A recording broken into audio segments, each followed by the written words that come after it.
Kita yang berpikir kalau misalkan investasi itu waktunya lama ya, jadi mungkin tidak sabar, dan di dalam otak banyak orang itu akan berpikir bahwa terlalu lama ya, 10 tahun, 20 tahun, 30 tahun, udah mikirnya udah nggak sabar seperti itu. Cuman kalau kita berpikir ulang, katakanlah 10 atau 15 tahun lalu misalkan Anda itu berinvestasi, mungkin hari ini Anda sudah memiliki banyak uang seperti itu. Nah, dengan adanya waktu yang boros waktu, atau kita tidak belajar atau menanam saham sejak awal, itu sebetulnya adalah sudah pemborosan waktu ya. Karena logikanya kita berpikir bahwa itu lama dan bahwa itu terlalu panjang waktunya, akan tetapi dengan cara berpikir itu kita juga akan mengalami waktu itu berjalan maju terus, dan tidak terasa sudah 10 tahun, sudah 15 tahun. Dan apa yang terjadi ketika kita dulu 15 tahun yang lalu atau 10 tahun yang lalu memutuskan tidak berinvestasi karena alasannya adalah waktunya lama, ternyata kita juga sekarang itu sudah 15 atau 10 tahun artinya, dan kita tidak memiliki investasi seperti itu. Artinya apa? Yang kita anggap lama dulunya, ternyata kenyataannya adalah tidak terlalu lama juga. Ternyata juga waktu itu sangat cepat berlalu ya. Dengan adanya pertumbuhan ya, kalau Anda mau berinvestasi di awal, maka tidak ada waktu yang terlambat. Misalkan begini, aku harusnya berinvestasi 15 tahun yang lalu, padahal Anda 15 tahun yang lalu juga sudah mungkin dijelaskan sama orang dan Anda nggak menerima karena menganggap bahwa itu lama gitu. Nah, maka kalau sekarang Anda juga berpikir demikian, maka tiba-tiba juga 10 tahun lagi, tiba-tiba sudah 5 tahun, 15 tahun lagi. Artinya apa? Anda terlambat lagi. Maka waktu yang tepat adalah sekarang. Jadi sekarang ketika Anda mulai sadar, itu adalah waktu yang tepat untuk Anda segera berinvestasi. Ya, seperti itu menurut saya. Sehingga tidak menunda-nunda waktu, sehingga tidak menganggap waktu itu panjang. Ya, karena orang yang menganggap investasi itu waktunya lama, dia juga menghabiskan waktu. Dia melakukan bisnis mungkin gagal ya, mungkin tidak jadi, mungkin berganti-ganti, mungkin, dan waktu itu hanya digunakan untuk seperti itu, dan akhirnya apa yang terjadi? Sampai saat ini pun tidak punya apa-apa. Ya, seperti itu. Beda ketika kita punya mindset investasi, mungkin usaha kita gagal, mungkin kita nggak punya pekerjaan pada tahun-tahun tertentu, tetapi karena kita belajar investasi dan kita memiliki mindset investasi ya, atau mindset investor, maka kita walaupun gagal dalam bisnis, walaupun tidak pada beberapa tahun tertentu tidak memiliki pekerjaan, tapi portofolio kita atau aset kita akan selalu naik seperti itu. Ya, aset kita akan selalu naik, tidak peduli apakah bisnis kita gagal, tidak peduli apakah bisnis kita lagi bangkrut, seperti itu. Ya, kalau Anda memiliki mindset investasi, maka itu jauh berbeda ketika tidak memiliki mindset investasi seperti itu. Jadi memang sangat berbeda. Nah, ini memang sangat sulit untuk dilakukan ya, meskipun secara logika itu masuk akal. Karena apa? Itu masuknya di alam bawah sadar. Ini butuh betul-betul kesadaran ya, betul-betul kesadaran, dan sudah terlepas dari yang disebut dengan nafsu atau emosi tadi ya. Karena apa? Seperti orang menabung, orang tahu kalau menabung misalkan 10.000 itu 30 hari itu menjadi katakanlah 300.000 kan, seperti itu ya. 10.000 kali 30 hari itu sudah 300.000. 300.000 kali setahun sudah berapa? 10 bulan sudah 3 juta. Artinya kalau Anda kepengen beli handphone ya, itu hanya cukup nabung 10.000 sehari, itu selama 10 bulan, tidak terasa Anda sudah bisa beli handphone. Ibaratnya seperti itu ya. Ya, handphone yang bagus, jadi tidak perlu kita kerja keras dan sebagainya. Atau kita beli motor, sebetulnya tidak perlu repot-repot harus menyisihkan uang, karena kita cukup menabung kecil saja tapi konsisten ya, dan sabar, dan tidak mikir, pikiran kita itu tidak pengen ngambil dan sebagainya, ya kita tenang, maka ya beli motor itu sesuatu hal yang sangat ringan sebetulnya kalau kita bisa melakukannya. Tapi kenapa sangat sulit? Padahal logikanya sudah jelas.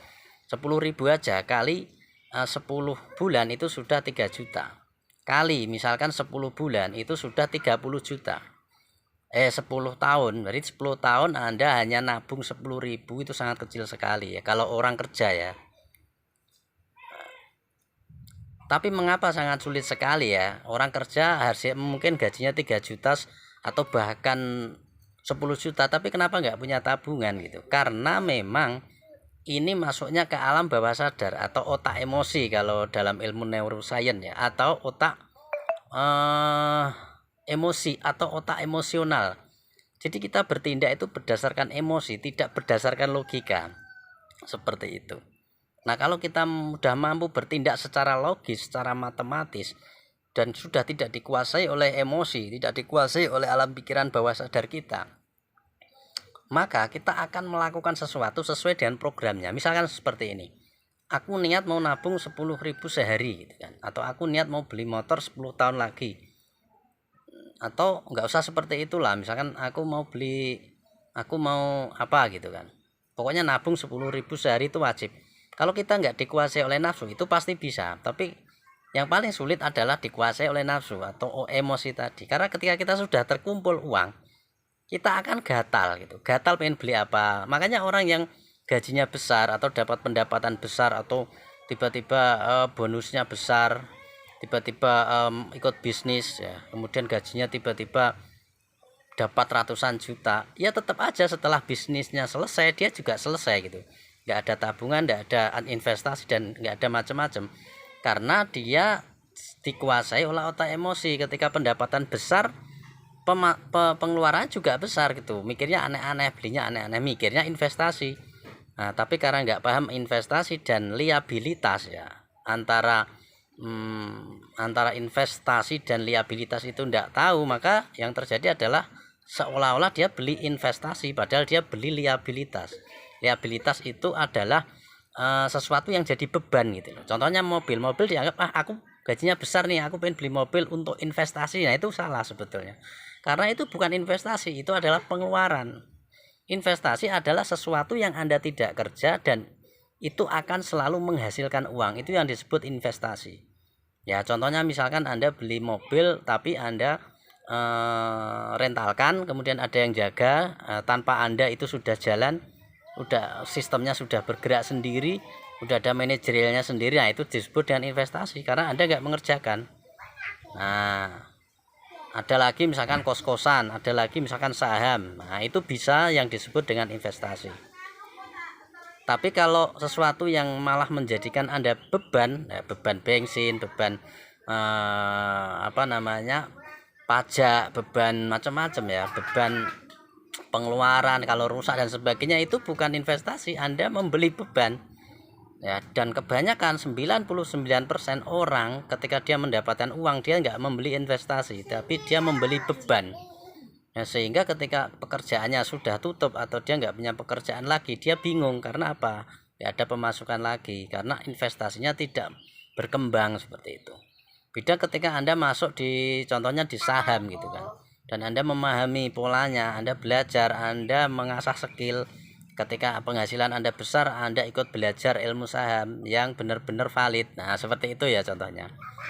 Itu pun harus ditopang dengan, sekali lagi ya, Anda memiliki yang disebut dengan tidak dikuasai oleh emosi tadi. Kalau meskipun Anda belajar saham sampai Anda itu belajar tentang investasi sampai ngelotok gitu ibaratnya ya, tapi pola pikir Anda masih dikuasai oleh emosi ya tetap saja gitu, tidak akan bisa ngumpul gitu meskipun pemasukannya besar, apalagi pada saat usaha itu terjatuh gitu. Ya, maka mindset ya banyak faktor yang mempengaruhi ya, termasuk mindset, termasuk otak emosi, termasuk pola pikir. Kalau Anda mau baca bukunya Robert T. Kiyosaki, di situ ada namanya Rich Dad Poor Dad dan Cash Flow Quadrant, itu jelas banget. Tapi saya sendiri dulu membaca itu 2000 berapa ya, 2013 atau 2014 itu nggak bisa mengamalkan sampai sekarang, sampai beberapa mungkin setahunan ini baru atau 5 bulanan ini baru bisa menerapkan, benar-benar bisa menerapkan. Sebelumnya sangat-sangat sulit sekali untuk menerapkan buku itu. Karena apa? Ternyata di balik pembelajaran itu ada emosi, yang keterlibatan otak emosi tadi. Jadi otak emosi itu kalau Anda nggak bisa ngatasi, meskipun pelajarannya Anda itu banyak, motivasinya banyak, nggak bisa ya. Misalnya Anda ya kayak itu rumusnya itu Anda dijelaskan bahwa nabung 10.000 menjadi selama 30 hari Anda punya hasil itu 300.000. Oke gitu. Itu benar, tapi faktanya kenapa nggak ada orang yang bisa nabung? Karena otak emosi tadi, emosinya nggak bisa diatasi, atau alam bawah sadarnya masih melawan, istilahnya seperti itu. Jadi alam bawah sadar itu penting. Kalau masih bersifat melawan otak logika